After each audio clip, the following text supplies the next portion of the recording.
একবার এই রেসিপিটা জানার পর থেকে এখন মাঝে মধ্যেই আমাদের বাড়িতে এই রান্নাটা হয়, green Thai curry with jasmine rice. চলুন দেখে নিই রেসিপি।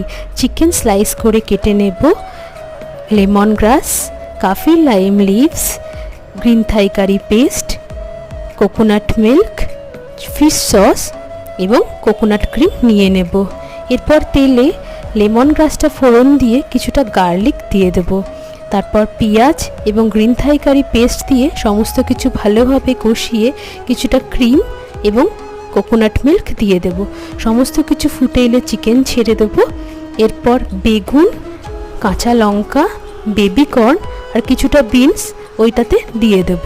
সমস্ত কিছু ভালোভাবে ফুটিয়ে ফিশ সস এবং নুন দিয়ে কিছুটা জল দিয়ে ফুটিয়ে নেব। এরপর কাফির লাইম লিভস, কাঁচা লঙ্কা আর ইটালিয়ান ব্যাসিল দিয়ে কিছুটা ফুটিয়ে নিলেই রেডি আমাদের গ্রিন থাই কারি।